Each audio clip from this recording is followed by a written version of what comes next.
A bright light shines at the end of the corridor as someone tries to reach it. Suddenly, the boy glances to the side, eyes wide with shock. Spotting a beast barreling toward him, the wolf lunges, but the boy pulls off a slick dodge, sending the beast crashing into the wall, debris flying everywhere. The creature realizes it missed and goes full-on rage mode. Desperate not to get caught, the protagonist bolts as the animal chases him down. Flashback time. 10 years ago, a massive tunnel from another world popped up in Tokyo. And out of that tunnel, beasts with a nasty virus came crawling out. People got attacked and infected that day, and soon carriers started popping up, bringing secondary infections that wrecked their hosts, leaving over 1 million dead. After that, more tunnels showed up all over Japan, a way smaller, and those without powers had to run for their lives just like Seki. Even after losing his parents and his sister getting infected, all he can do is sprint. Kaido rushes to his crew with the beast still hot on his tail, while one of them shouts, "Here they come." A boy wonders if that beast is the last one, and another warns Seki that the finish line is right there. The boy keeps running,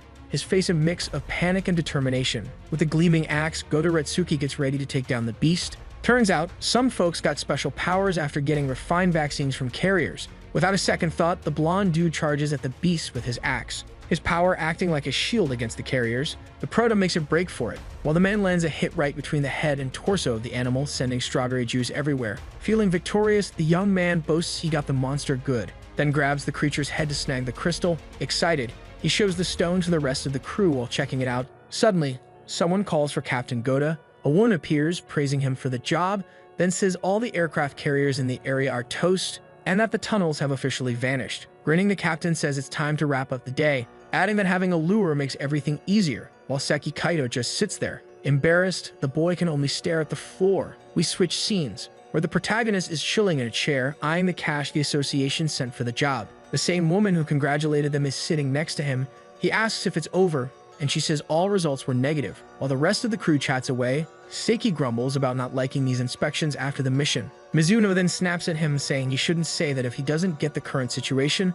The proto lowers his head, feeling awkward, thinking about how he has no immunity against the carrier's virus, which means he can't take the vaccine, since even a tiny scratch could be game over. Kaido reflects on how no case like his has been found and how it makes him the perfect bait. Mizuno tries to lighten the mood, saying he's super kind and others find him funny, but that he really needs to chill with that. The proto asks if what he's doing isn't good since peace has returned, and concludes that if he can't be a lure, he doesn't deserve to be called a purifier, apologizing for making the young woman worry. The girl says that even without special immunity, one day he'll be recognized as a true purifier, but until then, she'll have his back. Blushing at what she just said, she gets all shy and the boy feels awkward. Soon, she untangles herself and says she's off to grab a drink, leaving him solo. The protagonist chuckles to himself, thinking it's wild that such a young girl would say that, then tells himself he can't let Mio see him looking so down. Suddenly, the girl appears, lying on his lap, and he jumps. He quickly asks how long she's been there, and Mio says she just got there. His sister comments that she never thought her shy brother would vibe with a girl.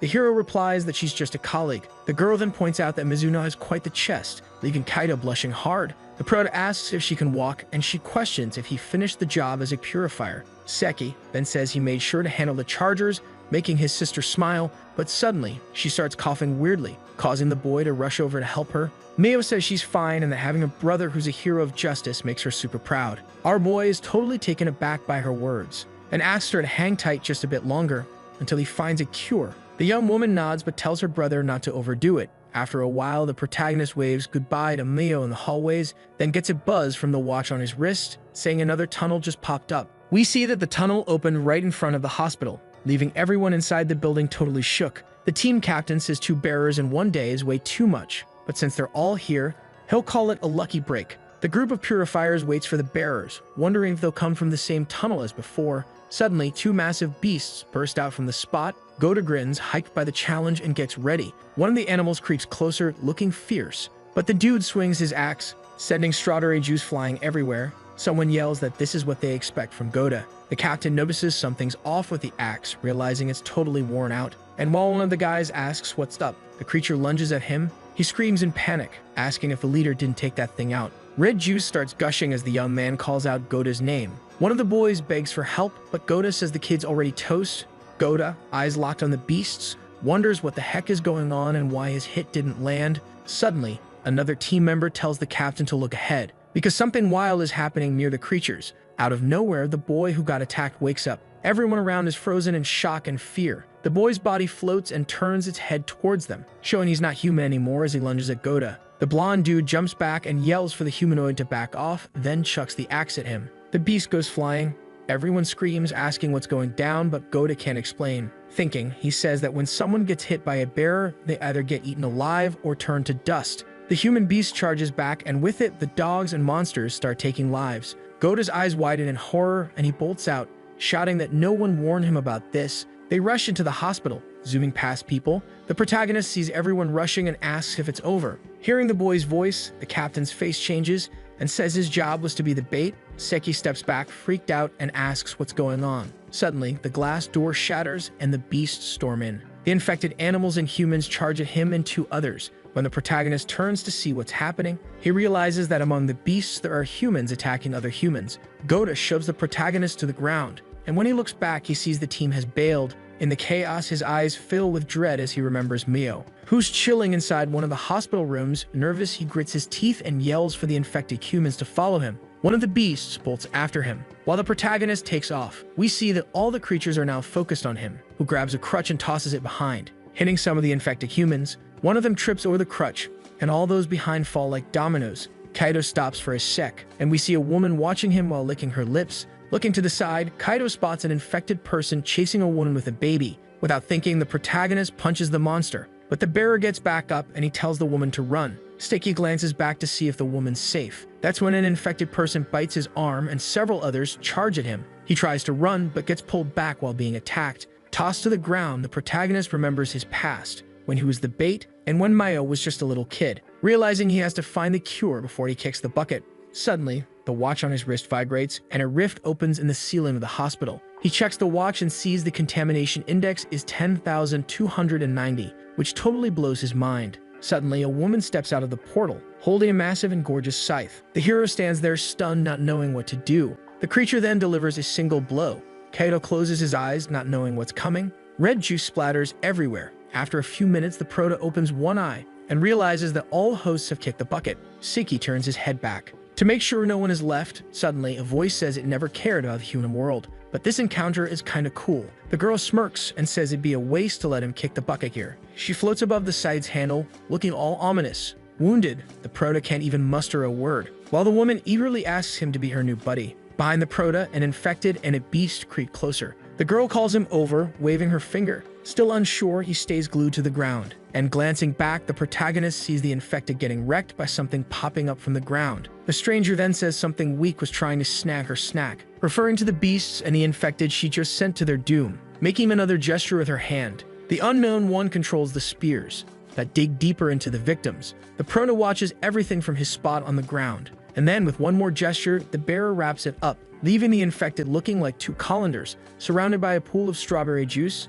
Seki just stands there, totally clueless, while the girl flexes her power, bragging. She then says this isn't the best spot for a chat, deciding to use her power to snag the boy, who starts floating while the creature eyes him. He looks at her, totally speechless. Suddenly, the girl licks his injured face, suggesting they find a private spot so she can infect him. Astonished, our protagonist tries to wrap his head around that. Suddenly, they're no longer in the hospital, but chilling on top of the building. Freaked out, our boy checks his wounds and realizes he's totally healed. The stranger appears as just ahead, saying the infection is complete, giving him the creeps, introducing herself as Mauritia, claiming he can just call her aunt. Desperate, he screams, asking if he's gonna kick the bucket because of the infection. The girl tells him to chill and says she wouldn't let such a tasty meal die so easily. Kaido asks if she's a carrier, and she asks if that's what humans call them. She questions if he's okay, since he got infected by some lame carriers. The prota remembers he was super hurt, explaining An says she's a superior being and is controlling the virus inside him. Steki Kaido's eyes widen, shocked. He asks if that's really a thing and begs the woman to help him with his sister, who got infected 5 years ago and has been stuck in the hospital since. The girl asks for the prota's name and he quickly introduces himself. An then says she can't grant his wish, explaining next that she's spread her roots throughout his body and now they're one. Seki says he wants to switch places with Mio, but An says she won't do that, claiming she only wants to vibe with him and he'd be toast if she left. Hearing this leaves the prota shook. Then he asks what she wants from him. The girl replies that she wants to snack on him, and to avoid offing him, she says she'll take it slow, because she doesn't munch as much as other carriers and therefore won't mess with his routine. Finally, On asks Kaido not to stress as it messes with the flavor, and he concludes he's basically a walking buffet. Meanwhile, Goda is yelling at someone on the phone about how ridiculous it is to be demoted. At the end of the hospital corridor, 3 boys from his team eavesdrop, also fuming, and comment on how they let 30 people bite the dust and a carrier stroll in, asking next how a loader just vanished. Suddenly, the captain storms in, Superman asking if Seki made contact. One of the boys replies that he said he'd chill and then regroup. The blonde mutters that he doubts he'll show up, announcing next that the loader's flooded because of him and therefore he has to take the heat. Freaked out, the other boys just nod along, while the man rips into the prota about his ranking and says he never wants to see him again. Suddenly, he looks back and spots Kaido's sister in the hospital corridor. Thinking of the boy as a brat, he keeps watching him. Suddenly, his face twists into a cruel grin. In another part of the hospital, the protagonist and Mauricia float down together, and she asks where he's headed. The same one replies that he has questions to ask, but needs to see Mio. The woman makes a disgusted face. Asking what his deal is, the protagonist stops in his tracks and says that his parents died because of carriers, and now she expects him to chill with one. Taya responds that it wasn't her fault and that he's aiming his anger at the wrong target. Shouting, the hero says that she's the same type. But Tia says this could be a major chance for him, and asks if he remembers that attack he went through. The protagonist nods. The woman then drops the bomb that the virus boosts physical abilities like crazy. But there's a catch, they keep attacking until they're totally wrecked. The protagonist thinks that's messed up, but then the girl leans in and whispers that he's special, because he'll stay himself while getting insane strength. Then she hints that there's way more he doesn't know yet. A transformation kicks in, and the boys freaked out trying to see what's happening. Suddenly, his arm morphs into a clawed beast arm, straight up wolf vibes. He screams, totally losing it. Swinging his arm, he wrecks the wall, letting his aura explode everywhere. Tia then says the stronger the bond, the more power he'll pack, and that this is the power he's been craving, since now he can take down carriers. Seki, wide-eyed, asks if this is for real. The girl glances at him and her aura flares back to life on her arm. Kaido spots someone coming up. 2 boys roll up on the protagonist, and one of them says he finally tracked him down. Caught off guard, the protagonist asks what they're doing there. One of them grins and says he just wanted to say goodbye, while Kaido hides his arm. Another boy, looking suspicious, says after the chaos he caused, he can't cover for him anymore. The young man asks if they're really gonna pin everything on him, while one of them says that's not how you talk. Then he claims they're just making good use of a useless burden like him. Grinding his teeth, the protagonist says there's no way he's down with that. With a serious look, the boy says he thinks he should ask his sister. Seki's eyes darken at this. He asks what the young man means by that. One of them mocks, saying Goda must have scared the girl and she's probably crying now. Calmly, the protagonist strides forward, but one of the boys blocks him, saying they're not done talking yet. With a fierce tone, Kaido tells him to move. The boy snaps back, asking who he thinks he is, but Kaido throws a punch with his transformed arm. The guy goes flying, strawberry juice spraying everywhere. He crashes into a wall and drops to the ground, totally out cold. The scene leaves the other 2 boys shook. The protagonist then says he'll only say this one more time, get out of his way. He locks eyes with the remaining boys who are staring back at him. One of the boys says his name but gets a punch instead. The friend barely sees it coming while Kaido takes him down. Now he's got a bruised face and missing teeth. The last one tries to choke Seki, calling him a punk, but the protagonist's transformed hand grabs his head. He notices the boy's eyes are also glowing red. With a massive slam, our boy slams him to the ground and bolts out of there, leaving him all messed up. Kaido kicks open the door to his sister's room and realizes it's empty. The bed's all made. Suddenly, his phone buzzes in his pocket. As he pulls it out, he thinks it's weird someone's calling at this hour. But when he answers, it's Mizuno. She's throwing around words like captain and his sister, but can't get it out, just telling him to stay out of it. Then she says Mio is at the exit near the second parking lot, and they'll need the cops. With the call ended, the protagonist mumbles what she said about the spot. Outside, Godan is carrying Seki's sister with one hand, while Mizuno tries to pull him back. She asks if he doesn't get what he's doing and warns that this is a kidnapping. The captain yells at her to shut it, while tossing her aside. The girl hits the ground, knocked out cold. The blonde keeps walking, muttering for no one to mess with him. Then he gets back to his mission. Playing Mayo inside the car, he claims that if he takes the brat to HQ, Seki will have to follow too, and that way he can make him take the blame. Suddenly, the windows of one of the rooms explode and Kaido jumps from a floor. The glass rains down on the car, causing Goda to look up curious. Suddenly, the prota drops in, still with those red eyes. The blonde stares at him, totally shocked, while our boy grips the collar of his shirt, then tossing the dude out of the car with all his might and sending him flying like a paper airplane. Tia says his strength is off the charts, and that it's no surprise coming from someone she's infected. Seki spots his sister in the back seat, totally out cold. He glances over and sees Mizuno also knocked out on the floor.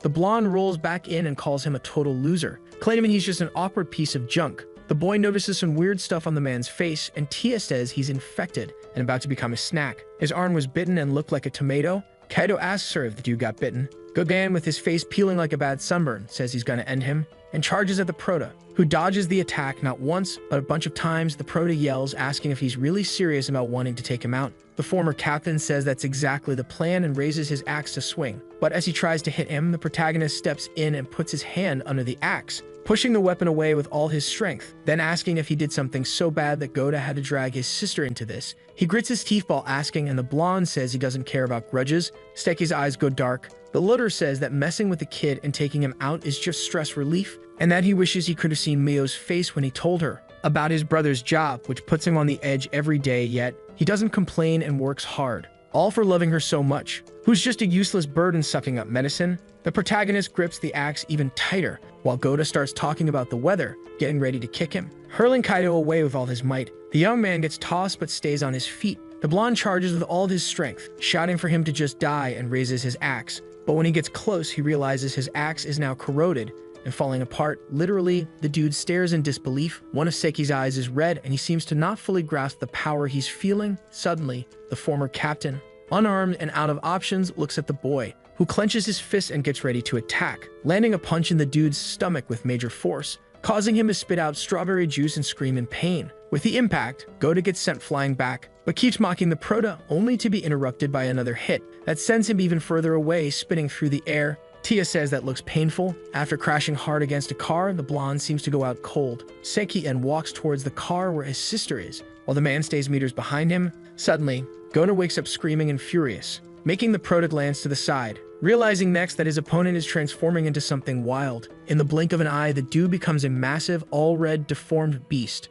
The monster tries to punch the protagonist, who defends himself with his arm. Seki is shocked by the creature's comeback as he gets thrown away, landing on his feet. We see the boy's sister again, still inside the car, who's in danger now that Goda has transformed. Tia pops up next to the Prota and says that now the blonde is a feed, asking what he'll do. Suddenly, the creature spots Mio in the car. Kaido raises his hand from afar, takes off his glasses and tosses them on the ground, runs his hand through his hair and says that the dude hurt Mio. The beast turns and glares at him. Suddenly, a pink mana bursts from the protagonist's arm, solidifying into a scythe. Mauritia smiles, totally vibing with the scene. Kaido grabs the handle of the scythe and says that if it's to protect his sister, he'll hunt anyone down. Standing with his scythe, Seki faces the creature with red eyes that starts screaming as it charges forward. The red-haired girl shows up and says she wants to see what the Prota can do. In the blink of an eye, the monster gets super close to the boy. Our boy looks up, showing he's not scared of anything. Without hesitation, the creature swings its fist. To defend himself, Kaido spins his scythe at high speed, causing the monster to lose a hand. Appearing behind the creature, the Prota shows he's got some serious moves. Angrily, the red monster roars again and attacks for round 2. But our boy dodges quickly, starting an epic exchange of blows. The red-haired girl pops up again and says that feeds feel no pain and keep attacking until they're totally done. Seki says that, in that case, he'll keep striking until it happens, running. He delivers another epic attack that sends the massive beast flying back. Turns out what fueled our hero was his memories of getting wrecked by the big blonde dude. With the scythe gripped tight, he lands a killer blow, saying that the man did a lot for him. The monster is finally toast. It can't attack anymore because it's been turned into ground beef. Our boy strolls away, feeling pretty proud of himself. In the hospital, Mio finally opens her eyes and comes face to face with her brother, who's stoked to see her awake. Sticky asks how she's feeling, since she looks totally fine, and she says she's good. Then she spills that the one who made her faint was the boy who saved her. Our boy nods and says it was Mizuno who gave him the heads up. Curious, Mio asks if he means the girl with the massive chest. When he confirms, she says the Prota should totally thank her later. Suddenly, her face goes from chill to freaked out as she remembers the blonde guy. She then says he mentioned something, and the Prota asks if she's talking about Goda Retsuki, realizing she is based on how Maya reacts to the name. Seki says that dude was infected by a new type of carrier and was totally out of it. That's why everything he said was just wild. Surprised, Mio screams, asking if that means he wasn't in danger because of her, leaving our boy pretty shocked. With tears in her eyes, Mio says he only got hurt because he loves her. Disagreeing, the Prota tells his sister not to be silly, since he has an incredibly strong older brother. With wide eyes, the girl says he really does seem different, and the Prota agrees. Outside the hospital, we see two guys chatting. Looking at everything from the window, Kaido says that with all the chaos, things are gonna be wild for a bit. So he's heading home, smiling, and Mio says that's cool. Then she asks the boy to take care of himself. We're taken to the Prota's house, where he barely arrives and already has company. Turning to the red-haired girl, he says they need to figure things out first, referring to when he took down Goto Retsuki. But his train of thought is interrupted by Aunt San, who chose that moment to transform. Smiling, she says that carriers are clusters of viruses, and if they're high class, they can change their looks. But what's most important is for Kaido to say if that's what he's into. Seeing the protist's face, the woman asks him to keep going, trying to stay focused. Our boy asks if he could use that power solo. Because he's the host of the red-haired girl, she says yes, since feeds are stronger than regular humans, and in his case, his abilities got a boost. Kaido then asks if that means he can fight against the aircraft carriers, even without any special powers like other purifiers. San says that the virus inside him, which is keeping the infection in check, works on the same vibe. Happy, the protist says he gets it. The girl then says that still he's pretty weak and can't even fully tap into his power. After all, she only gave a tiny bite, but if their bond deepens, he'll get stronger. But with that, he'll also live less. The protist says that's definitely a problem, but San assures him she won't push him, because she'd love to stick around for a long time. Embarrassed, Seiki says they need to keep all of this on the down low, because if anyone finds out he's chilling with a carrier, it's game over, which means they also need to steer clear of high-level purifiers. San says she'd never lose to a human, but agrees to do this just to keep him safe. Kaido is pumped to hear that, but the young woman stands up, and he says that maybe the boy just wants to keep her a secret to have her all to himself. Desperate, the protagonist says it's nothing like that, but San claims he seems pretty confused, ending any chance for our boy to argue. Elsewhere, we see a drone that looks like it's spying. Suddenly, a loud crash goes down, and we find out it was caused by a massive dinosaur. Freaked out, a guy in armor tells the others that they need to hold the line, but another soldier insists that they won't be able to hold for long. Suddenly, a plane appears in the sky. Inside, a voice warns the boy that they're getting close to the target's airspace, then starts a countdown. On the ground, the dinosaur keeps attacking without mercy. Screaming, the soldiers panic, saying at this rate, the monster's gonna break through, while calling for Tano. Suddenly, something drops from the sky. It's the kid from the plane, and as he descends, he's gearing up to land a massive hit, aiming straight at the red dinosaur. The creature senses something coming, but it's too late. A huge explosion of blue lightning lights up the scene, leaving all the soldiers completely stunned. Emerging from the dust, the hero declares he's just added another legend to his epic saga. Turns out this is Tino Yusi, the first-class purifier, and he's only 21. All the warriors cheer, hyped to be saved. Grinning, the boy chats with someone asking if he's ready for another mission, because a new type of transporter has popped up, infecting humans and turning everyone super violent. Plus, there's a key witness left behind. With a sly smile, Tino says the situation is serious enough for them to call him in, which just makes everything even more interesting. The next morning, Kaido checks his bank account and realizes he's only got 623 yen. He flops on the floor, screaming that he's broke, and he needs a new gig ASAP. Sitting in a chair, Sen asks why he still needs the association's help if he can take down the bearers solo. Rubbing his head, our boy explains that the shards are the main cash flow for the association. Without them, trading the purifiers or keeping the peace would be impossible. That's why you can't just hoard everything. The red-haired girl says it's all super complicated. Standing up, the protagonist says the shards, aka the heart of a bearer, can suppress the virus, acting like a remedy for the infected, meaning they're Mayo's lifeline, which means later on he might not have a choice. Sei then points out that right now the boy can't even buy food, and that alone counts as an emergency. Picking up his phone, the protagonist sees a message from the Purifier Association, notifying him about the skills assessment coming up.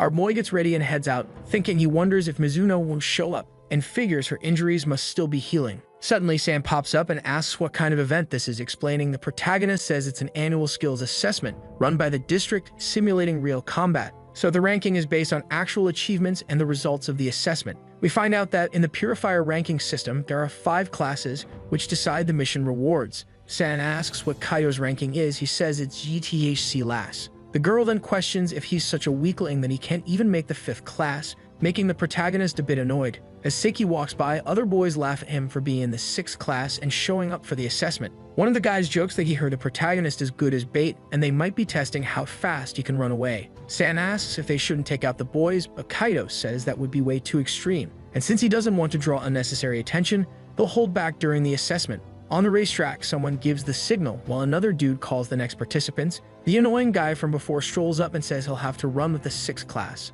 asking why Seiki isn't using body enhancement through special immunity. Laughing, he says he forgot the boy doesn't have immunity and apologizes, making his buddies crack up too. Positioning himself, the bully says he'll show how it's done, then decides this is the perfect moment to trash talk about Mayo, claiming that the protagonist, besides being talentless, has his own family as a burden, and it'd be way better if the girl just kicked the bucket soon. To ease the boy's side, Kaido stays silent as the guy gets ready to start. Still talking to himself, the idiot says he'll be waiting for the prota at the finish line. But when the shot goes off, Seki just takes off, leaving everyone else in the dust, because he decided to accept San's help even if it draws attention. After gaining speed, he leaps over a massive ramp, while his classmates stand there, jaws dropped. Unable to even keep up with him, smiling, the blonde girl says she thought he'd hold back. Furious, our boy says plans changed, and now he's gonna make everyone eat his dust. We see Tano Yusei watching the race from a distance, while the prota keeps running and jumping non-stop, zooming through tunnels that weave between the trees.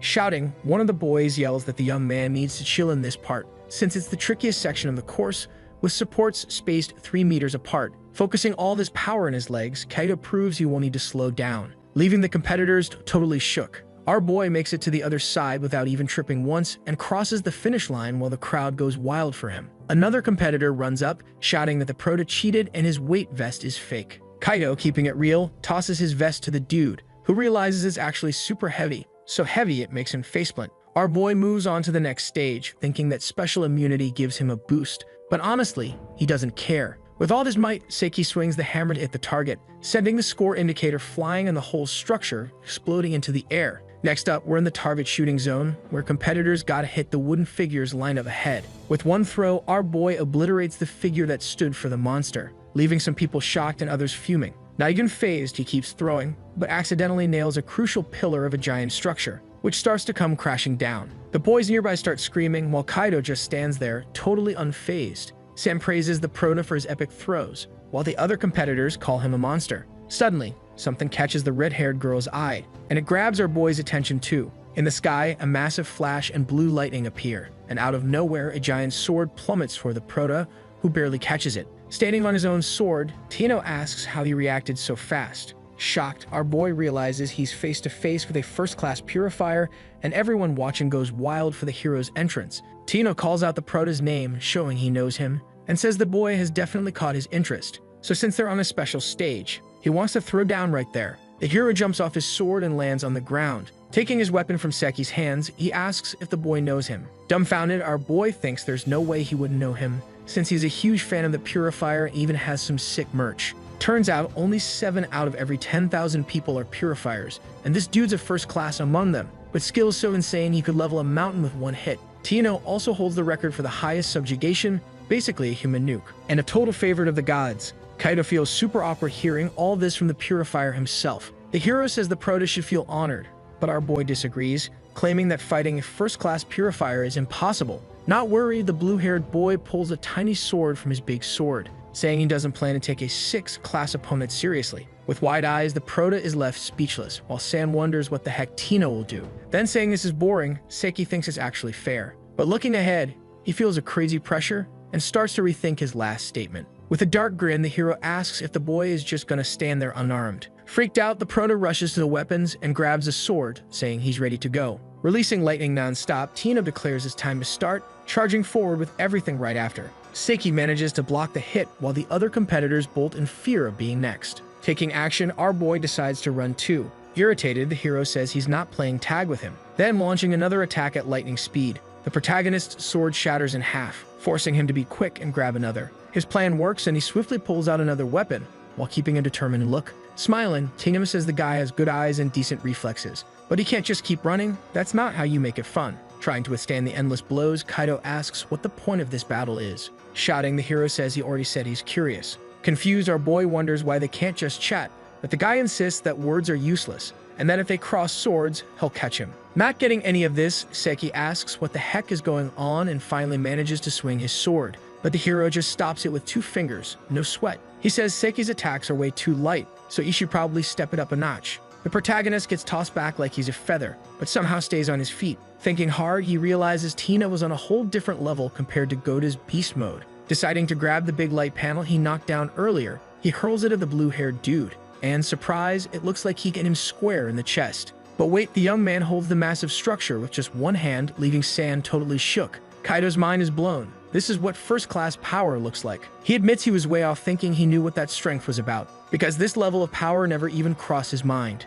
After brushing off his clothes, Tino asks how long the boy plans to keep his abilities under wraps. Playing dumb, the protagonist asks what he means. Suddenly, Tino pops up next to him and says he took down a fourth-class monster, which is impossible without some serious power. Determined to make his point, the purifier kicks our boy in the back, and this time he hits the ground hard. Tino warns that if he doesn't spill his secrets, he'll have to report him to the association. Desperate, the protagonist says he can't share too much. Tino raises an eyebrow and asks why he even wanted to be a purifier then. Hurt, our boy explains he's doing it all to save his sister, who's infected. Tino gets that it's all about a miasma stone, but says that's not a solid reason. Kaito insists he'll do whatever it takes for his sister, even if it means risking his life. The hero goes quiet for a moment, then tosses his sword right at the protagonist. Kaito dodges just in time, barely escaping. Picking up his big sword, the blue-haired guy says he feels bad for the kid, but he's got responsibilities as a first-class purifier. Confused, Kaito wonders what Tino is up to, but San senses danger and tells him to bounce.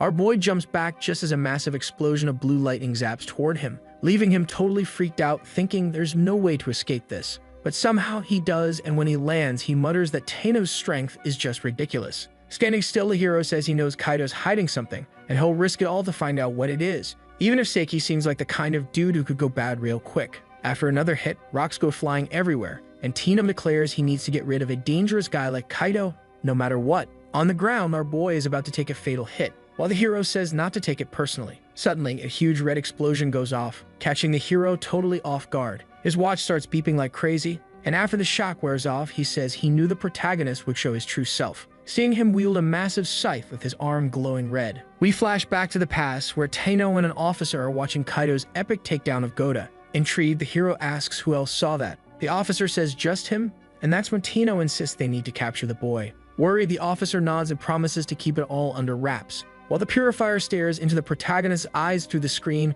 In the present, Tino says, as he thought, Seiki has a totally different power, and he can't figure out how that's even possible, let alone why he's sensing pollution in him. They're surrounded by a red mist, and not getting the answers he wants. Tino decides to toss our boy back, then gets straight to the point, asking if he's a transporter. Shouting, the protagonist says no way. Tino then asks if he's got any ties to the operator. Seiki chooses to stay silent. Preparing to attack again, the hero says he'll take that as a yes, then activates his sword's jet, charging full force at the protagonist, who digs in his heels. A dark look crosses the hero's face, but our boy doesn't back down and swings back, forcing Tino to retreat to dodge the scythe. Worried, the protagonist thinks this guy is faster than someone with a dagger. A little further away, the other competitors are watching the chaos unfold, wondering what's going on as they see explosions everywhere. Seiki nails his attack, and the excited hero says he's really good at fighting, but he's wasting a precious power. Chillin' there. Our boy is sweating bullets, wondering if he should just bolt, but the problem is he has no clue where to run. Tino steps up and says if he's thinking about running, he might as well just throw in the towel and stop dreaming he can escape from someone like him. This hits our boy hard, making him even more freaked out. Screaming, he insists he's not an enemy. Tino then asks if he's on the same side as the association and why he didn't spill that tea earlier. Looking at his own hand, Kaito thinks if people found out, he could totally use the powers of a bearer. But if that happens, his sister's life is on the line. With tears in his eyes, he swears he won't mess with the association. The hero seems to finally get it, but decides to charge again with full force. Terrified, our boy wonders how Tino can be so fast. Knocking him to the ground, Tino says he knows people like him. Then he drops a theory, since people usually go beyond their limits to protect what matters, which makes them trustworthy.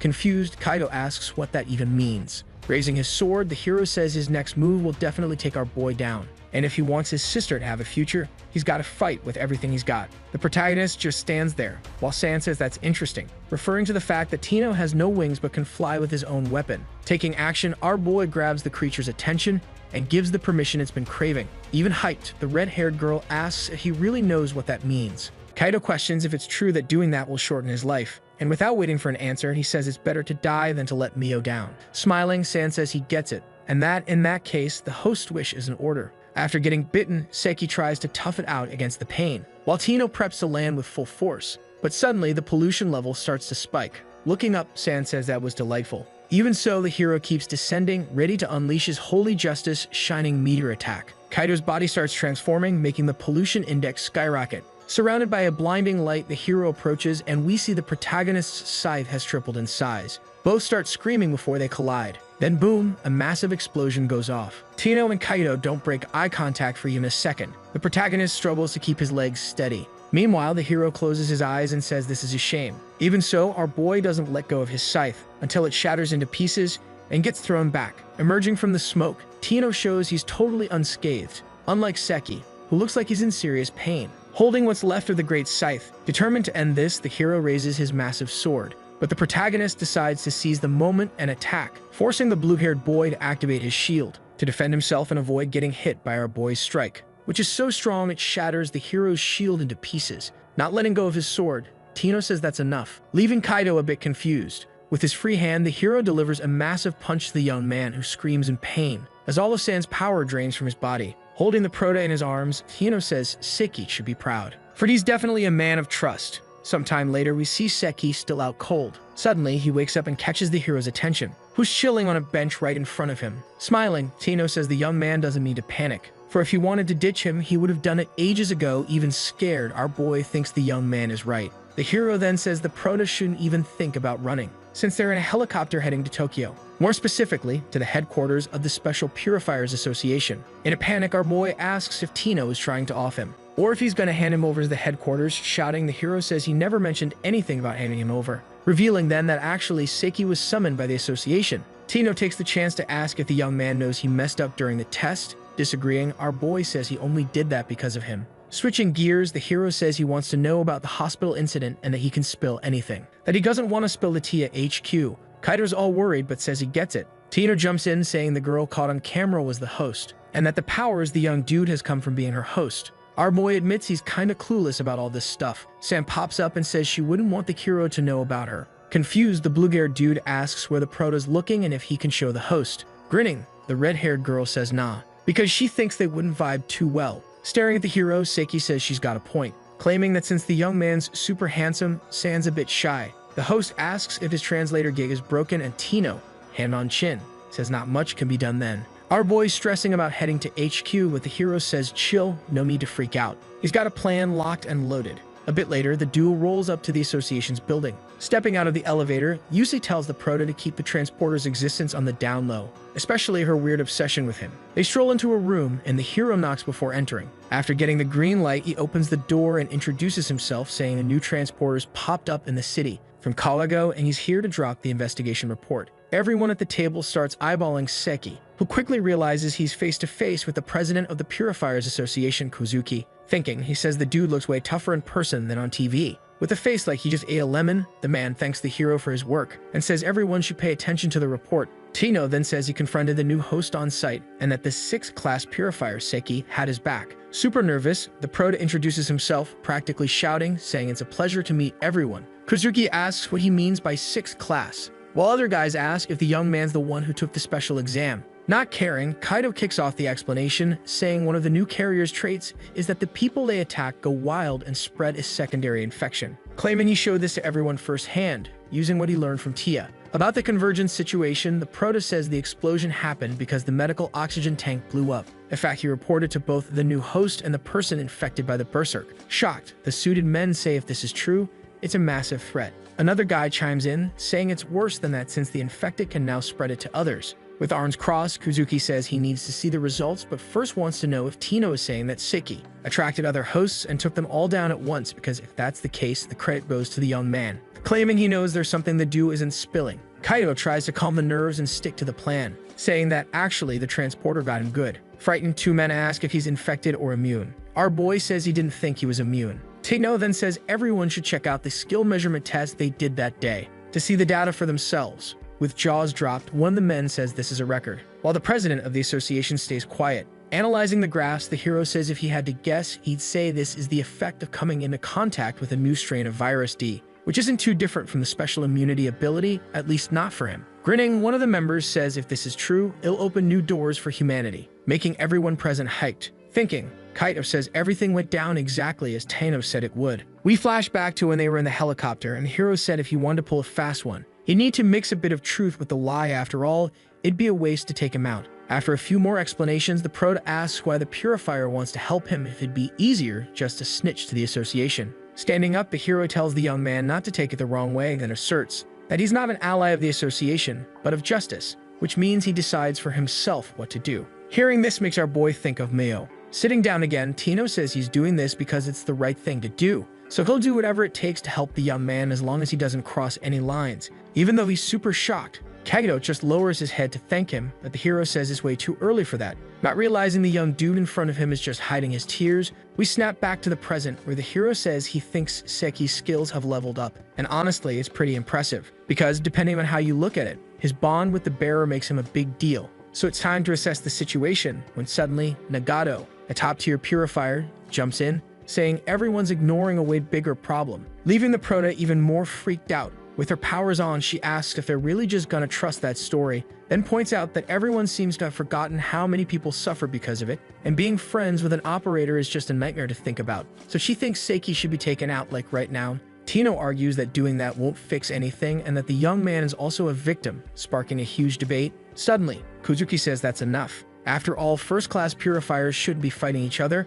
The hero steps up and says he has a suggestion, and that Nagato's words make sense since it's impossible to know when the virus will make the young man go wild. So we'll keep an eye on Kaido and make sure he's safe. The president thinks that's not a bad idea. With his jaw dropped, the Prota thinks Tino is seriously amazing for using Nagato's argument to take charge. But then, killing the vibe, the blonde purifier says she has an issue, because the blue-haired hero is way too close to the young man and might not make the right call in an emergency. Kozuki tells her to get to the point. Nagato then says she'll be the one to keep an eye on Kaido. Sometime after the chaotic meeting, Tino apologizes to Seki, saying he didn't see that coming. The Prota says it's cool and asks what kind of person Nagato is. Then the hero says if he had to sum her up in one sentence, he'd say she's the one who's gonna wipe out all bearers. Hearing this makes our boy more nervous than ever, who, after a bit, is following the purifier. Nagato says her team's responsibility is just Tokyo, and in a few days, they'll come up with a plan in which Kaido will be involved. Not having much to do, the Prota says he gets it, while thinking he needs to chat with Mayo soon. Surprising him, the purifier apologizes for being rude during the meeting and says she actually has nothing against him. Smiling, Seki says he's glad to hear that, but the woman says making friends with transporters is pointless and kind of funny, so she's not looking to be friends with him. San says that's cool, because she's not into it either. Walking again, Nagato says the troops have gathered for a meeting, which is the perfect time for him to meet the team. Nervous, the Prota wonders what kind of people are on the woman's squad. Entering the room, the purifier apologizes for keeping everyone waiting, causing the other purifiers to turn their heads immediately. Yaji, a third-class purifier, asks who the boy with Nagato is. Quickly, the woman introduces Seki and says he'll be with them for a bit. Shocked, Natsume asks how there can be people below the 5th class, while Suma says he's heard of the boy who can't use special immunity. Mocking, Hattori asks why a useless person like that is on the team. Irritated, San tells Kaido that it's time to kill, making the Prota let out a not-so-loud no, leaving the situation even more awkward. Everyone goes silent until Nagato says it was all Tino's idea, but she asks to keep an eye on the boy. Hearing this only shocks the team more. Without giving more details, the woman says Seki will go with them on the next mission, so everyone should take the chance to get to know him better. In a flash, the team rushes toward the Prota, bombarding him with a million questions, some even super personal. Freaked out, our boy says he doesn't have anything with Nagato and doesn't even know her well. Suddenly, Yaji says that just for saying that, he's already lost 10% of his life, because everyone should know how amazing, smart, cool, and beautiful Captain Nagato is. Hearing this makes Kaido smile, then Natsume says he became a purifier because of her, who saved his life once. Hattori chimes in, saying the boy has told that story a million times, and he shoots back that it's better than just calling the captain beautiful. Suma jumps into the convo, saying Nagato's charm is all about her brains, while the pink-haired girl laughs, saying they're all just a bunch of dummies. Picking up her phone, she says she'll show Kaido the secret video of the captain with a kitten, making everyone melt from cuteness overload. Suddenly, something slams into the phone hard, embedding it in the wall right next to the Prota. Turns out it was Nagato who threw a sword. Dying of embarrassment, she says the device has just been confiscated. Quickly, everyone starts apologizing like they just spilled soda on a new game. Toriyomi, the second-class purifier and vice captain, shows up and says at this rate, everyone will be left behind. Then he declares it's time to roll out. Sometime later, we see the team trekking through the forest. Up front, Nagato says the pollution factor in that area is about 5,000, which is a chill number, also revealing that another team has been dispatched, but they're all good. Suma says whatever they're hunting is super sneaky, since there don't seem to be any other operators around. Thinking hard, Hattori says it's the first time he's seen such a behavior pattern and got a bad feeling. Seki takes the chance to introduce himself to the vice captain, since he didn't get to before. The man introduces himself back all hyped, and the Prota says he doesn't know how much he can help, but he's ready to learn. But, to his surprise, the purifier says he only works for the paycheck, so the boy shouldn't expect much from him. Then he adds he'll take out anyone who gets in his way. Freaked out, Kaido wonders why everyone here is so weird. Natsume asks how they'll do the subjugation if the monster doesn't show up, but proving it's not that simple, a horned beast pops out from the trees, ready to make him lunch. Suma says apparently the problem is solved, shooting arrows in quick succession that fly toward the massive creature and hit it squarely in the arm. With strawberry juice pouring from its mouth, the monster just collapses on the ground. Suddenly, another beast appears behind the team. Turning around, Hattori mocks the monster's attempt to attack, while the glasses-wearing purifier keeps shooting. The blue-haired boy then says that was his prey, but Suma says the fastest wins. Even injured, the beast charges at the purifiers, who apparently are pretty fearless. The green-haired guy says the enemy is tougher than he thought. Proving him right, the monster on the ground grabs the boy's leg, making him scream in despair. Seeing the situation, Yaji gets worried and shouts to warn her friend that the other beast is about to crush him. The boy looks up, but seems to be too late. We can see that chaos has erupted in a matter of seconds. Suddenly, Kaido appears and says he'll borrow Natsume's shoulder. Gaining momentum, the Prota jumps into the air and prepares to strike the horned creature,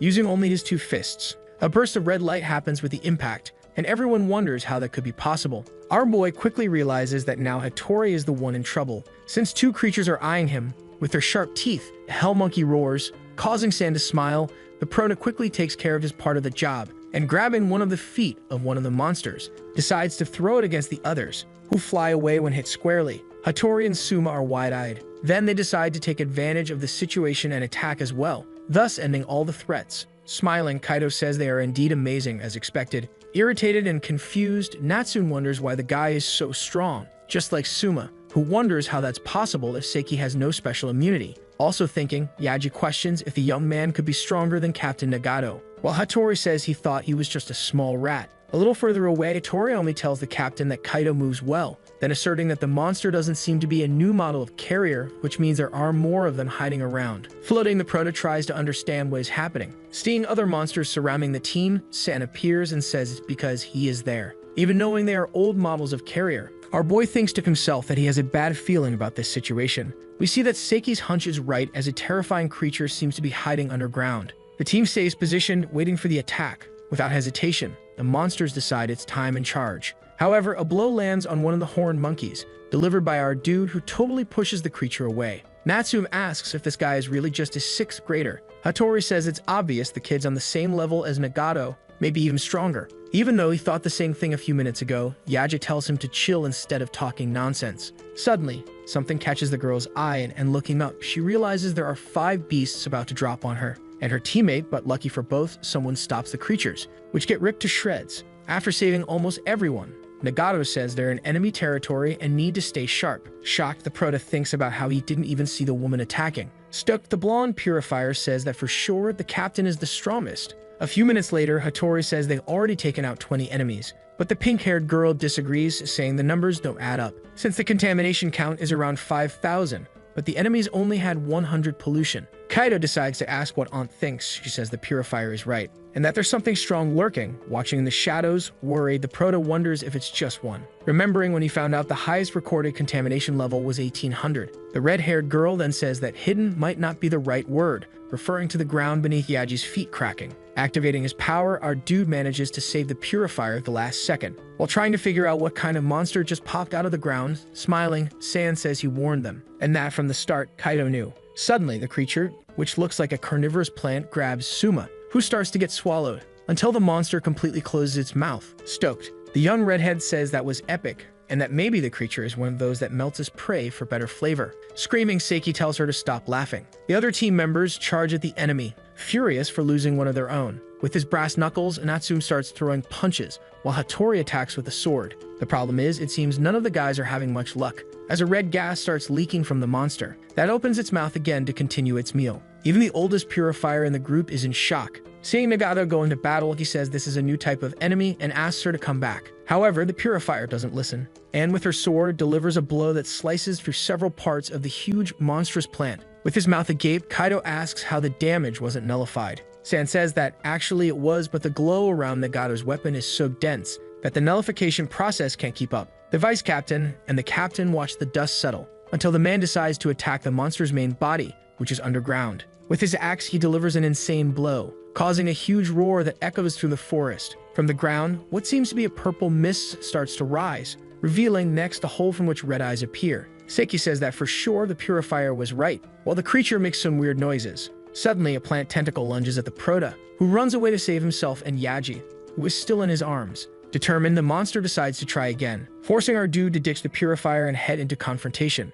With both hands, he grabs the tentacle and starts pulling the creature with all his strength, hoping to drag it out of its lair. Surprisingly, Kaido's plan works, as a huge cloud of dust kicks up. Still smiling, Tia says this is probably the first time that thing has come to the surface, stating next that they're facing a mid-level transporter. With his mouth agape, Yaji checks the contamination level and is even more shocked when he sees the number 3070 on the screen of the device on his wrist. Screaming, Natsume asks how that thing has a contamination level over 3000. Thinking, Kaido wonders what he should do and if it would be smart to use his power. Suddenly, Hattori shouts to Nagato, reminding her of Suma. Without a second thought, the purifier gets ready to attack. Explaining, Sand says the biggest difference between low-level and mid-level operators also lies in strength, obviously. Nagato leaps into the air and prepares to strike, but when she gets close enough, she comes face to face with Suma, who is not having the best day. Seeing a teammate in that state makes the woman freeze. Tia then says that beyond strength, mid-level operators are also smart. Seeing that Nagato missed her strike, Tora only calls her an idiot,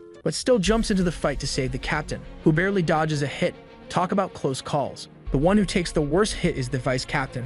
After getting slammed against a tree, he's out cold. Nagato and the crew start to freak out, but then bam, the creature goes after the purifier again. She tries to defend herself with her sword. Crying, Suma begs for help, totally distracting the blonde woman. Furious, Hattori decides it's time to make the enemy pay and swings both of his swords like a total boss. The creature, using the body of the swallowed purifier, whips around. It definitely saw who attacked it. The blue-haired guy gets hit hard by one of the creature's arms and starts spitting strawberry juice everywhere, leaving Natsume and Nagato in full-on panic mode. Running to his friend, the blonde boy asks if he's okay, but Hattori starts making these weird noises, which freaks out the purifier a bit. Suddenly, the young blue-haired dude, now infected, bites Natsume's shoulder, spreading the virus faster than a TikTok trend. Turning around, Hattori aims at Yaji, who, with wide eyes, is all, "This can't be happening." Then he asks with a shaky voice what's wrong with her friends. Screaming, Kaido tells the young woman not to come any closer, but he gets wrecked by one of the creature's tentacles, leaving him badly injured. Nagato keeps defending herself as best she can, while Suma, looking terrified, says it hurts, again begging the purifier to help him. Suddenly, the infected team members pop up behind her, and she quickly realizes they're now monsters, once her innocent friends now total nightmares. The scene breaks Nagato's heart, leaving her speechless. Closing her eyes, the purifier tries to hold back her tears. Suddenly, a loud crash happens, and we see Kaido is more than fine and ready to save the day. Glaring at the monster, the protagonist says it's him it wants to eat, so he's gonna be the perfect opponent. Using Sand's power, our boy throws the zombie team members away, then asks if Nagato can move. Without answering and shaking like a leaf, the purifier shows she can't. Seiki thinks this is not good and politely picks her up. Running, he reaches the spot where Toromi is and places Nagato on the ground, heading back to the battle. He tells her to tend to the vice captain's wounds. Intrigued, the purifier notices something different about the boy. Looking at his contamination device, she figures he's under the carrier's influence. Running at high speed, the protagonist asks how she's still fine after being bitten. Smiling, On says that the virus of a weakling is no problem. The trio of zombies approaches Kaido, and Natsume is the first to try to attack him. Our boy manages to dodge the blow like a pro and takes advantage of the moment to counterattack. Without hesitation, the other two zombie purifiers charge at him, forcing him to use his scythe to throw them away. Santa asks if Seiki isn't going to take it easy on the young ones. Irritated, he says it's easy for her to say that. Suddenly, the carnivorous plants show up again. Our boy decides to unleash his spinning scythe move, and without losing that determined look, sends plant pieces flying everywhere. But instead of cuts, new plants start growing, making Kaido realize the monster regenerates, which is just annoying. When attacked again, the protagonist dodges, which makes the boss a bit irritated. Running, our boy says he finds that annoying too, showing he's ready to end this fight soon. The creature decides to turn its tentacles into drills and launches them all at him, but he's too fast and escapes unscathed. Holding the scythe tight, he shows how it's done and slices off all the tentacles of the monstrous plant. Furious, the monster realizes it won't be easy to shake him off, who keeps getting closer. Transformed, Seiki grabs the tentacles and jumps, leaving a trail of destruction behind. He says he's already used to it. Hearing this makes the creature, still using Suma's face, tremble. Suddenly, Kaido strikes a blow in the enemy's trunk, which starts screaming in pain. Feeling something strange, our boy turns around, but it's too late as Natsume attacks him from behind, giving the creature time to recover. With no choice, Seiki exchanges blows with the zombie boy until he finally manages to take him down for good. Yaji and Hattori also decide to jump in, forcing the protagonist to do something he really doesn't want to do. After dealing with the purifiers, he decides to bounce and dip. And guess what? He didn't take anyone out, just snagged them. Grinning, San says that even when she's not in her body, she's still pretty clutch, and that he can slap on a bunch of those handcuffs at once. Then he asks why Seiki is snatching up the kiddos. Even though he knows there's no going back once someone turns into a feeder, mad as heck, our dude says he gets it. Aunt chimes in, saying he's not making much sense and that sooner or later the worst is coming. Yelling, the main character insists again that he knows that. Shrugging, the red-haired girl says it doesn't seem that way and that human feelings are super confusing. Trying to stay on task, Kaido charges at the target, which, even all banged up, is still standing tall. We see that the creature is vibing hard, rocking a creepy smile. It whips out its tentacles again, but not our hero, instead going for Hattori and Natsume, who get hit hard. Then the dude gets yanked closer by the monster. Confused, the protagonist wonders why it saved the feeders. Knowing what's about to go down, Aunt says that actually, that's just a way to whip up a meal. Cackling, the creature sucks all the energy it can from the captured purifiers. Still lost, our dude asks what the young woman is on about, since feeders usually roll with transporters. Sen says it's not even close to that, then explains that bearers attack humans to chill their virus. But since low-tier bearers are total dummies, they just jump straight to the munching part, which is pointless, since the virus can only multiply inside living cells. Getting it now, Kaido asks if that means folks like Feeder or Mio who got infected. Without letting him finish, Aunt says that for a transporter, those peeps are meals packed with virus and super nutritious, especially the feeders who attack other humans and make more feeders. Making the food multiply on its own annoy, Kaido tells the young woman to quit with the jokes. Not even phased, San says this is just a way to boost food production, something humans do too. Fuming, the protagonist tells her to zip it. Meanwhile, Nagato is chilling next to Toralmi. Heartbroken and crying, the purifier looks at Seiki, who's totally lost on how to react. But the creature decides it's time to strike again, causing new tentacles to pop up now that it's well fed. Happy with the feast, it lets out a sinister laugh. Determined to crash the party, Seiki charges ahead. And again, he dodges all the hits, while slicing and dicing without a break. Even though it's kind of pointless, since the monster's healing is on another level. Worried, he tries to scope out the situation a bit, realizing he can't handle everything with just that weapon. One of the monster's heads pops up from the ground, and almost smacks the Prota, who flips out of the way. The monster finds that hilarious, and sends another wave of tentacles to snag the boy midair. Suddenly, a massive explosion goes off, and we see Seki, totally out of breath, surrounded by tentacles that have been sliced by his two giant swords since he finally ditched the scythe. With his eyes glowing red, he tells the enemy it shouldn't think it can chow down on him so easily. Showing he's also tough when it counts, the monster wraps around Seki again, who's got a serious look on his face as he feels the tentacles closing in. At just the right moment, the Prota raises his two swords, leaving the monster stunned by such power. Even so, the creature decides it won't back down. Our boy starts running and slicing without stopping. Sure, he won't give up on getting where he needs to protect himself. The Hell Plant puts two tentacles in front of its face, but both get sliced by Kaido, who kicks what's left. We see that the Prota is almost there, but suddenly, the creature grabs his swords, forcing him to drop them. To the monster's shock, the swords just vanish and reappear in our boy's hand, who, without a second thought, strikes with both. Suma's face starts to change as the creature screams. Seki backs off as plant bits fly everywhere. He lands on the ground to check out the damage he's done. Suddenly, a weird face pops up where the purifier's face used to be, but our boy finds that super boring, since the fight feels never-ending. Frenzied, the creature spots Yaji, Nagato, and Toralmi, and gives a terrifying grin, before launching its tentacles at the duo. Turning around, Kaido quickly figures out what's about to go down, and leaps from where he is to stand in front. Because of this move, he gets hit hard in the back, to the point of losing a bit of balance. The monster charges at the pink-haired girl. With a shout, the Prota throws his two swords, vowing to protect her, and keeping his word, slices off one of the monster's tentacles, which gives him a solid sense of relief. But then another part of that creepy hell plant pops up from the ground. Now he's left with just his hands to defend himself, and with a brutal impact, Kaido gets sent flying. While the tentacle he just cut grows back, the monster flexes its power like it's in a gym competition. Our boy grumbles that this regeneration thing is super annoying, and T is all, "Are you dumb or what?" She points out he's got enough energy for a final blow, but he's stuck babysitting the girl, who's basically dead weight. Fuming, the Prota tells his pet creature to zip it. Then he's all curious about this plant monster, asking if it really absorbs nutrients from the soil. But Tia's like, nah, bearers don't do that. This monster's got miasma stones all over it, which makes regenerating way too easy. Not knowing what to do, the Prota asks how they can take it down. San suggests either smashing everything at once or just keep slicing until it runs out of juice. But he's like, dude, that's too much for someone like you. You're not ready to fight a mid-class bearer, so it's better for the boy to ditch the dead weight and bounce. Realizing Kaido's not about to bail, the red-haired girl asks if he's ready to fight to the death. Our boy's all, I'm not planning to die, but Tia's like, that's exactly what's gonna happen if you keep this up. Then Seki chimes in, saying there's another way, and Sans all, are you talking about her eating you again? With a determined look, the prota's like, yup, that's the plan. Worried, Sans not having it, but the boy insists he'll do anything to save his sister, even teaming up with a transporter and taking out someone who used to be human, but ditching his crew. No way. Tia then says her master never listens and she'll do what he wants. But since she's annoyed, she'll make it hurt a bit more and take a little extra. When she bites down, Seki starts screaming. Frozen, the monster's trying to figure out what's going on. While the prota keeps yelling as his body transforms, the scene freaks out the carnivorous creature. Grinning, Tia tells him to crush that weak monster once and for all, and now Kaido's got horns. With a superhuman leap, our boy charges at the target. With his mouth hanging open, Nagato finally spots Tia. While the prota powers up and keeps charging, once he's close enough, he unleashes a flurry of blows that make the enemy scream in pain and despair. A massive explosion goes off, kicking up a huge cloud of dust. With the job done, the prota can't wait to see what happened, and realizes the monster's totally chickened out and is trying to retreat. Chasing after it, he shouts that it won't escape,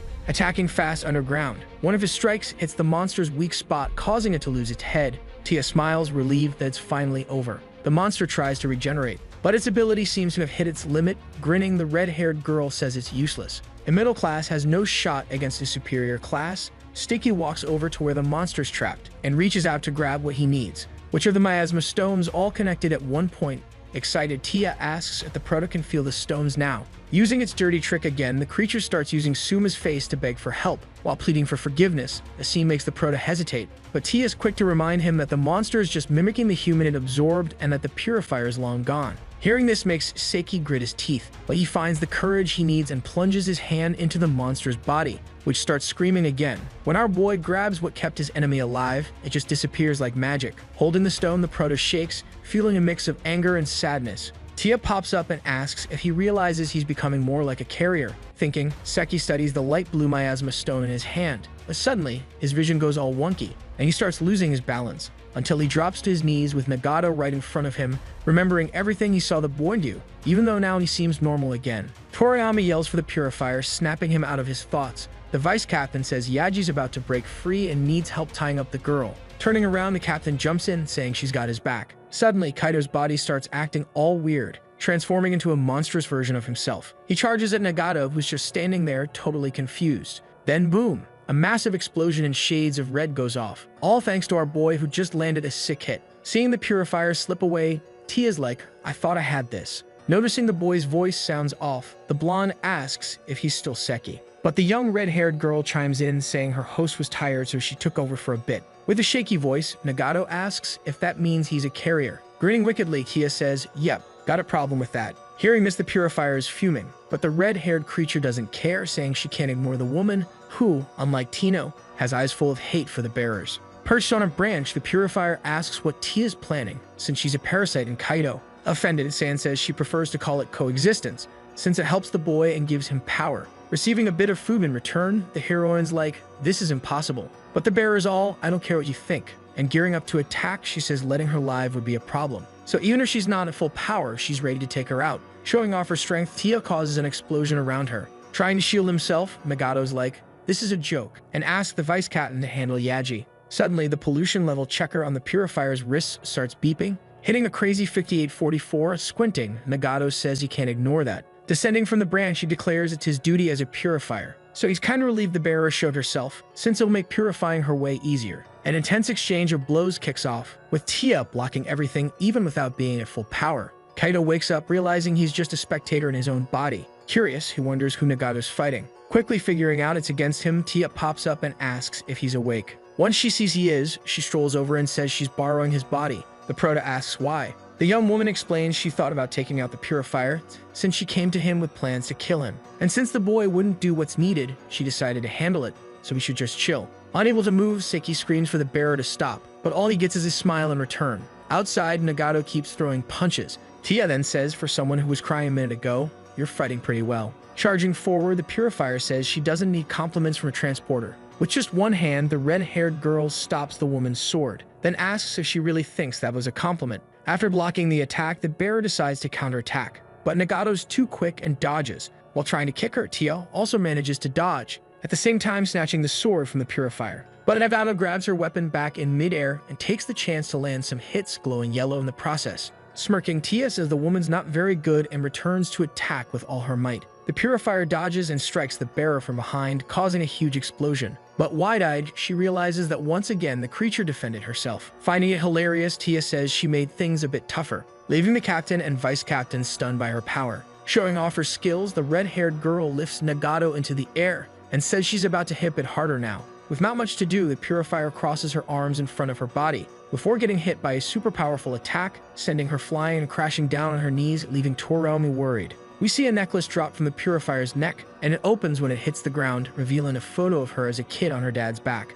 Looking at the photo shatters the purifier's heart, just like it breaks Seki's heart, who starts remembering when he was little and said he wanted to be just like his dad when he grew up. Even as just a reporter, the man says hearing that from his own son makes him super proud as a father. We're thrown back to that wild day when a monster crashed the boy's family party, forcing his dad to throw down and protect him and Mio, no matter what. Holding his sister tight, Seki screams for the man, but he just grins and says he's counting on him, before taking a dive off the high road with the monster, and yeah, he doesn't make it. Leaving Kaido in total heartbreak, we zoom back to Nagado, who's still looking all sad and stuff. Suddenly, one of the bearer's arms slams into the tree next to her, wrapping around the purifier like it's a game of tag. Our boy tries to take charge and tells Tia to chill out. Smirking, the bearer acts all impressed and says the woman is just in the way, since just like he protected Mio, he could also clear out any other obstacle. Seki jumps in, saying Nagado isn't like the beast he took down before. The bearer nods, saying she gets it. He thinks she's still human, and starts to remember when the boy said a bearer will always be a bearer. Tia claims the Proto is on the side of bearers now, and our boy insists he's still human. Hearing that, the young redhead makes Kaido feel something weird in his head. Turning, he warns her that if she takes out the purifier, she'll never be able to be forgiven. Suddenly, Tia decides to let the Proto go, falls right into Nagado's arms. Facing the purifier, the bearer says, just so she knows, even if the woman takes Kaido out, she won't disappear, she's way stronger without the rules. And since Seki totally saved everyone's lives, she wants to believe humans aren't shady enough to repay kindness with betrayal. Tia starts staring at Yaji, who's still in zombie mode, and without a second thought, she goes for the girl. Leaving the purifier shocked, she explains she injected a bit of her virus into the young woman, which will keep her quiet for a few days. And since everything's all good now, she's heading back to her spot. Nagado is left solo again, still holding Seki, then remembers her team, which got totally wrecked. Out of nowhere, Toromi comes sprinting towards the woman, while Kaido snoozes on her shoulder. After a bit, he wakes up in a bed and asks where he is. Beside him, Nagado asks if the Proto has finally woken up, surprising him. Answering her, she says they're in her apartment. Even a bit freaked out, our boy says he gets it. Looking ahead, he sees the vice captain and Tino, who are also just staring at him. The hero then says the guy slept the whole day and asks how he's feeling. Our boy says he's good and asks what the association knows. Tino tells him not to sweat it, because only the people in that room know his secret. Toromi apologizes for bugging him, but he spent the whole night cleaning up the mess, which left him wiped out, so they should kick off the interrogation. Kaido explains she was a medium-level bearer, but there are others who are way stronger like Tia. Nagado then asks why he teamed up with a creature. Tino tells the woman to watch her words, and feeling close enough to the Proto, steps forward and says Kaido worked with a bearer named Malaysia to save his own sister. So the purifier shouldn't act like he's a traitor. Embarrassed, Nagado says that wasn't her vibe. Toromi tells both to chill, affirming it's time for Seki to introduce Malaysia to them. The protagonist calls for the creature, who pops up quick, sitting on the bed next to the boy, making Nagado all nervous. Smiling, she says the purifier doesn't need to be so tense after all. They agreed not to hold grudges. The vice captain agrees and tells the woman that the deal was to act without violence. With nothing else to do, the captain apologizes. The oldest in the group then thanks Tia, because thanks to her, they could move Yaji. Worried, Kaido asks what's going to happen to the young girl. Explaining, the vice captain says the girl is in quarantine at the medical center of the Adaki branch. But officially, they reported that Yaji died in the line of duty, since if they found out the truth, the purifier would become a research subject, which is totally unnecessary as there are other ways to get answers, like for example through Malaysia. The purifier then says she has no clue how to heal someone turned into a feeder, and that if Yaji keeps getting her virus, she'll be contained but will kick the bucket in a month. Nagado then says that's the same that could happen to Kaido, but the bearer says the boy is her host, and because of that, she'll keep him alive no matter what. Hearing this makes the captain sweat. Tino says he'd like to know more about this. Asking next what the transporter's goal is and what they really want, Malaysia says the reason is pretty obvious. But suddenly, a bad vibe hits her, making her eyes go wide. Seki asks what's up. With a serious look, Tia says that apparently, a high-level bearer just rolled in. Elsewhere, we see a creature wondering why Malaysia hasn't dropped any updates. Drooling, the bearer then says he's starving. Quickly spotting some humans strolling down the street, he crosses his arms, wondering how many of them he can chow down on. Turns out the heroes are about to face Crankite, a Class 4 high-level bearer. The protagonist, along with the red-haired girl, warns the crew that a major transporter just showed up. This leaves the rest of the group a bit shook. Intrigued, the oldest in the group says the detector didn't pick up anything. The girl with the red eyes then says the problem is 10 kilometers away around Shibuya Station, and there's no reaction because the virus is contained. Our boy asks if that's even possible. Making a joke, the girl says yes and explains that the pollution factor in bearers kicks in when they're drooling and can't control their hunger. The main operators usually don't let it get that far, opening the system. The blonde girl says that around Shibuya Station, there are reports of a tunnel from another world. And since the team responsible already went to check, they should roll out too. Worried, the white-haired guy asks how bad it would be if a main transporter breaks through. Without missing a beat, the red-haired girl says that probably in a few days, all of Japan would be lunch.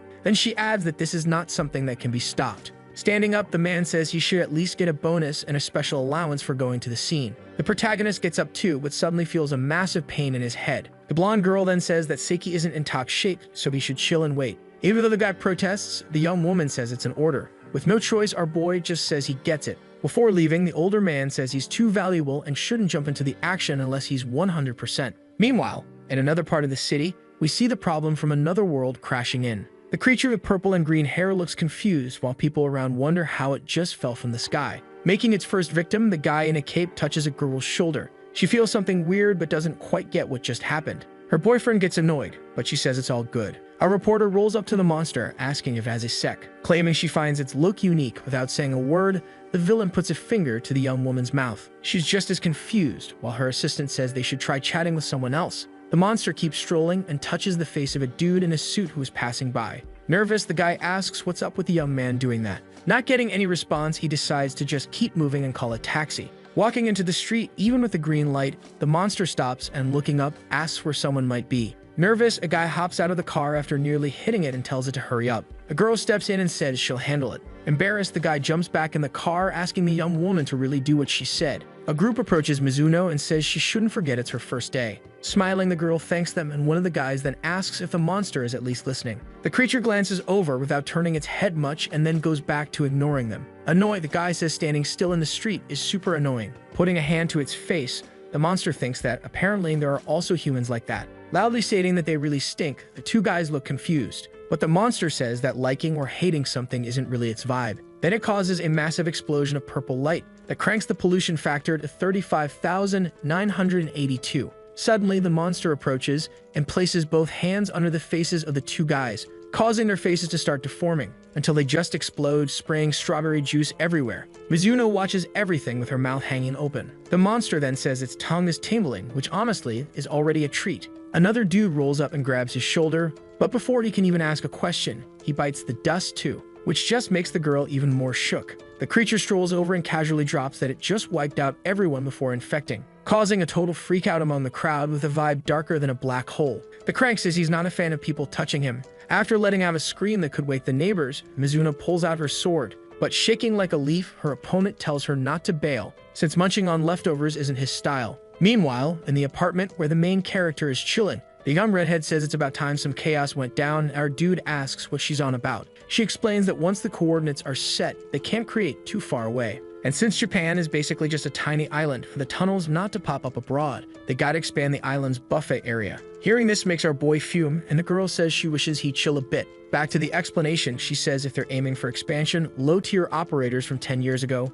don't stand a chance, and our dude says there are purifiers out there. But she fires back, saying the main carriers are patients, and for a regular human, he's got some serious ego. We zoom back to the city, where the monster's got Mizuno by the neck, ready to plant its seeds like it's gardening time. The couple from earlier keeps strolling through the streets, chatting away, just like the reporter and her sidekick. The man in a suit and tie is chilling in his taxi. Then the monster snaps its fingers. Suddenly, the young man's girlfriend starts screaming her head off. Finding it hilarious, the young man says she's totally overreacting. But out of nowhere, she goes full-on beast mode and attacks him. The reporter also morphs into a nasty creature, leaving the cap-wearing dude shook. Inside the taxi, the man in the suit tries to snack on the driver, who, in shock, loses control of the car and crashes into a truck, causing a massive explosion. Suddenly, from the flames, those poor souls, now zombies, start crawling out. Even with their bodies on fire, grinning, the creature says it's time to expand its buffet area and wait for its prey to get caught in the trap. Chaos erupts in the city, making people sprint for their lives like it's a Black Friday sale. Hidden, the reporter's assistant films the madness while wondering what the heck is going on, concluding that for sure, someone opened the gates of hell. The mastermind behind it all stands there, satisfied with the chaos. Seeing him chill makes the camera guy ask why he isn't running. But suddenly, the creature vanishes before his eyes. Reappearing like magic at his side with a dark stare, the monster asks what the young man is doing there, and enjoying the look of pure terror, claims it doesn't care at all about the answer. The camera drops and all we hear is the young man scream. The protagonist is glued to the TV, and realizing that Crank Heights is in the city, starts bolting for the door. But the red-haired girl activates her power, wrapping him in a kind of red rope. With our boy face planted on the ground, the girl asks where he thinks he's off to. Screaming, he says he needs to go take down the creature, but she says she won't let him go since he can't take on the enemy. Trying to convince her, he insists they can win if they team up with the top-tier purifier Micadono and the others. Disagreeing, she says if he goes there, Crank will know she exists, which will only make things worse. Grinding his teeth hard, he says there's nothing worse than all those people dying out there. Staring at him with her stunning red eyes, she says this has nothing to do with them. Suddenly, his phone starts ringing, and on the other end, Nagato calls for Seki, then warns that a ton of people have already been turned into feed, but they hope to calm everyone down. Just like they did with Yaji, they just need to know if it's possible. Our boy stays silent, still on the ground. The red-haired girl then says that doing that is impossible, and she's not saying it out of spite, but because she knows the virus' original function is to spread while wrecking cells, which means reversing the process would need a serious power boost. Even sadly, the blonde girl says she gets it. Hearing all this, the blue-haired boy asks his boss about the self-defense forces they requested. The man then says that the Ichigaya squad, the Mishupru squad, and the Meguro squad are already on their way. And since Nagato's house is in the Minato district, he can bounce over to Shibuya from the east. The young dude says he gets it and warns that saving the infected is a no-go, leaving only the auction to take them out. But the boss is all. Since the media hasn't said a peep yet, doing that will make everyone think it was a straight-up murder. So he's not letting the crew move until the self-defense forces roll in. Not much else to say, the young dude just says everyone will give it their all. Then he turns around and tells the squad he's going in first, while the other two should handle the zombies. Activating his gear, Mika charges into the chaos. Meanwhile, in the middle of the flames, the monster thinks it's weird that the zombie count isn't going up as expected. Out of nowhere, a squad of soldiers shows up. One of the guys shouts that the Horiguchi squad has hit Shibuya Station and someone needs to set up an evacuation route for civilians. But another soldier warns that tear gas and tranquilizers are flopping hard. Still, the second lieutenant won't let them shoot, saying they gotta keep trying to neutralize the threat. The soldiers start tossing nets, hoping to trap the zombies, while they try to push forward with their shields. The problem is there are way too many infected, and the nets are just not cutting it. Looking back, the monster says those must be the soldiers from this world, then claims he doesn't want them messing with him. With just a flick of his wrist, he summons wolves and other monsters that rise from the ground. Noticing the creatures, the second lieutenant warns everyone that an attack is coming from behind. Those who can turn around fast and start blasting at the raging monsters, kicking off a massive shootout. But the bullets just bounce off the creature's skin, proving this attack is a total fail. With nothing left to do, the soldiers just freeze, waiting for the worst to hit. While they scream in pure panic, suddenly, a blue beam of light shoots in, thanks to Mika's arrival. Then a huge explosion goes off, wiping out the monstrous creatures completely. The blast is so epic it can be seen from miles away through the city's buildings. A bit stunned, the soldiers watch the hero who just saved them, now face to face with the enemy. Showing he's not scared of the monster, the young dude says if it came just to chill, he'd even be the tour guide. But he won't let a virus like that spread, and for that, he's got to purify the creature first. Grinning, Crank says he's caught another fresh snack. Determined, Mika says he'll handle the enemy and tells the soldiers to get the civilians out of there. The guys nod and start to back off. The monster then says the young dude seems to know he's not human, as if he's seen something like this before. Charging for the attack, the hero says he's not here to chat. The monster quickly activates its shield, but Mika smashes through the protection with a single hit, leaving the monster a bit shook. In a teasing tone, the young dude says the creature is weaker than he thought, and after building up some serious momentum, charges again with his massive sword. To defend itself, the monster raises one of its hands, which starts getting covered in a weird purple crust, locking the hero's sword. With a smirk, the young dude shows it's not over yet, and adding some extra power to his weapon, slices the monster's hand and forearm clean off, forcing it to leap back, creating some space to regenerate its injured arm. A little further away, Mika watches the whole thing, but suddenly, his opponent vanishes from sight, proving it's not just fast, it's also sneaky. In a single leap, the monster pops up behind the young dude, claiming that at this rate, he'll end up infected. Mika says sorry, then unleashes a massive explosion of light that sends the monster flying and messes up its face. Looking at the creature, the hero says it's not as tough as it thinks. The monster is clearly hurt, and it retreats to regenerate. Without missing a beat, the sword-swinging young dude charges forward, striking non-stop with his weapon, while the monster jumps around to dodge the hits. Screaming, Mika says its regeneration is solid but not infinite, so he'll keep swinging until his body hits the limit. Not caring, the monster says that's not possible for him. In the sky, a helicopter hovers over the battlefield. It's a media ship trying to broadcast the chaos happening down below. A dude steps up and announces that the first-class purifier is squaring off against someone who looks human, but is actually the chaos bringer responsible for the wild mess at Shibuya Station. We see a crowd in Meguro all hyped up watching the showdown, and in Shinjuku Ward, the vibe is just as lit. Plus, Minato Ward is buzzing too. The broadcast is even playing on the TV at Nagato's crib, where the main character and the fiery-haired girl meet up. Back to the battlefield we go. The monster is trying to dodge Mecha's moves, but it's not looking good. Mecha's running around showing off some serious agility. Out of nowhere, the monster hurls a car at him, but our hero blocks it with his massive sword. The twist? The monster didn't just lift one car. Still, the hero dodges them all, striking like a pro, causing another epic explosion to light up the scene. Screaming, he asks if the monster really thought that would work, and it just admits it's not great at fighting. Then it raises more cars with its power, and chucks them again at the young warrior. As he's about to land another hit, he shouts that this strategy is totally useless.